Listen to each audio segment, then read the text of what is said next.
തൃശൂർ കൊടകരയിൽ കെട്ടിടം തകർന്ന് വീണ് 2 മരണം. മരിച്ചത് ബംഗാൾ സ്വദേശികളായ തൊഴിലാളികൾ. ഒരാൾക്ക് പരിക്ക്. കെട്ടിടം തകർന്നു വീണത് പുലർച്ചെ.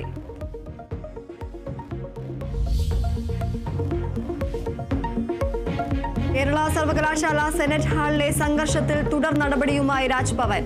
വൈസ് ചാൻസലറോട് വിശദീകരണം തേടും. വിശദീകരണം തേടുക ഗവർണർ പങ്കെടുക്കുന്ന പരിപാടി രജിസ്ട്രാർ തടസ്സപ്പെടുത്തിയതിൽ.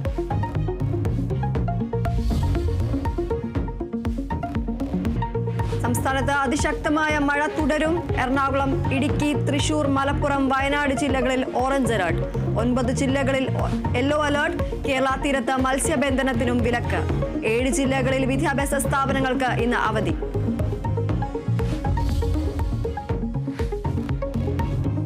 നിലമ്പൂരിലെ തോൽവിക്ക് കാരണം PV അൻവറുമെന്ന് CPIM.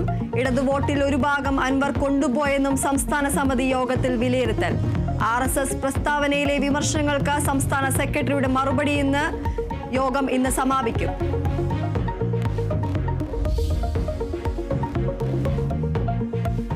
നിലമ്പൂർ MLA ആയി ആരടൻ ഷൗക്കത്ത് ഇന്ന് സത്യപ്രതിജ്ഞ ചെയ്യും. ചടങ്ങ് വൈകിട്ട് നിയമസഭയിലെ ശങ്കരനാരായണൻ തമ്പി ഹാളിൽ. മഹാസ്വീകരണവും വൈകിട്ട് പാളയത്ത്.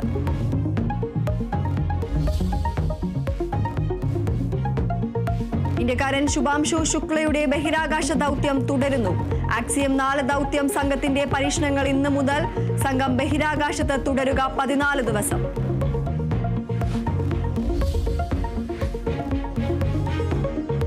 ഇടുക്കിയിൽ കയ്യേറ്റങ്ങൾക്കെതിരെ കർശന നടപടിയുമായി റവന്യൂ വകുപ്പ്. ചിന്നക്കനാലിൽ ഒറ്റ ദിവസം കൊണ്ട് ഒഴിപ്പിച്ചത് 12 കയ്യേറ്റങ്ങൾ. ഏറ്റെടുത്തത് 12 ഏക്കർ 43 സെന്റ് ഭൂമി.